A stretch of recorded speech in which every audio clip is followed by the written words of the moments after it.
Dennis Gebhardt here. Happy holidays. I know you're all very busy in your salons, probably working this afternoon on a Friday, getting everyone ready for Christmas and for the New Year's. But I just wanted to take a little bit of time here and launch my Truth versus Tales segments. This is episode 1. You know, one thing that really surprises me about this business is that I think the law of color, or the world of color, is sort of like the science of precise estimation. We just had an earthquake.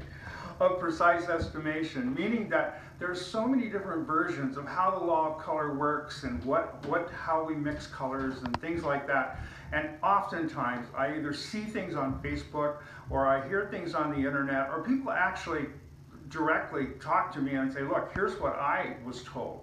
And so I try to dispel these false belief systems so that we're all on the same track, because my goal for you is to be as successful in hair color as you possibly can be. So let's just do a little bit of simple science today. It'll only take a few minutes of your time, and hopefully you'll find this beneficial. So let's take a look at the color wheel. As you look at the color wheel here, the one on top is the one that you're most familiar with.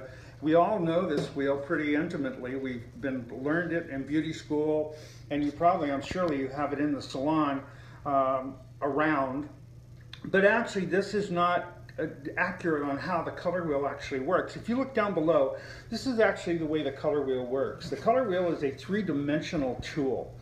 And there's 3 words that are essential for us to understand how it works. The first one is called hue. Hue is the color around the horizontal circle. So when you are looking at the color wheel horizontally, hue is the names of the colors, like blue, red, yellow, gold, green. So these are the colors on the outside ring. In the center of the wheel is what we call value, or in our industry we call it the level system. And you see it goes from the darkest value to the lightest value, and there's really actually 10 levels that we work through.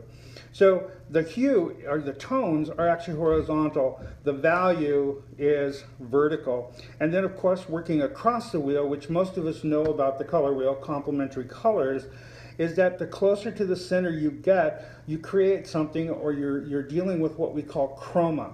That means the closer to the center of the wheel I get, the more drab, flat, or muted my color is. The closer I stay to the outside of the wheel, the more bright and vibrant the tonalities are.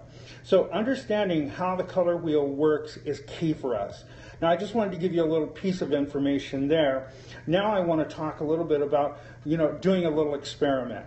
I'm going to put this away, and I'm going to ask you to join me on an experiment today, because I love to find the truth. So what we're going to do today is I'm going to take and use food coloring as an example, because when we talk about the center of the color wheel, we're always told the center of the color wheel is brown. And I've spent my life helping people understand that that's not in the center of the color wheel, but there's still those issues that come up. So let's hopefully put that to bed today. So here's what I'm going to do. I'm going to take blue, and I'm going to put 1 drop of blue. I'm then going to take my red color, and I'm going to put 1 drop of red.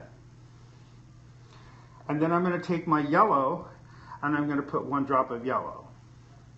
So those are the 3 primary colors. We're now going to mix these colors together, and I want you to see that you really don't create brown.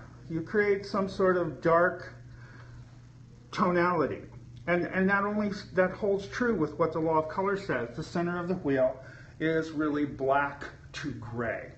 So here's what we're going to do. We're going to now make this brown, and I'm going to do that by taking the red shade. And we know brown is made up of 1 part blue, 2 parts red, and 3 parts yellow. So I'm going to add 1 extra red, and I'm going to add 2 more parts of yellow. And now, when I spread it out, I now have created a true brown, which proves that the center of the wheel is not brown, it is black to gray. Now, manufacturers put brown in their color as a background color, but you'll notice that most all natural series that you use to lift and refine warmth have brown plus violet, or brown plus blue violet, or brown plus gray. They add in the cool tones to help control warmth as hair lightens. So that's why I think many of us misunderstand, and we think that brown's in the center of the wheel is because of the additional reflect or the additional tonality that manufacturers are adding into their color. So I hope this has helped you. You know, I love to dispel things that confuse hair colorists. I want you to be confident in what you're doing and understand that color is a law of physics. It doesn't belong to any major manufacturer. It is a law of physics. And like I've always said, the magic is not in the product, the magic is in you. And the more knowledgeable you are and the more prepared you are, the more successful you will be. Now, if you've enjoyed this, please share it with your friends. I would love to have you come to California sometimes and spend some time with us here at the Guru Institute. We do ongoing trainings every month. We have our plan already up on our website at productionsunleashed.com. All of our 2016 dates are there. So I hope this has been helpful for you. Listen, you guys have a great holiday season. Happy coloring to you, and I'll see you soon.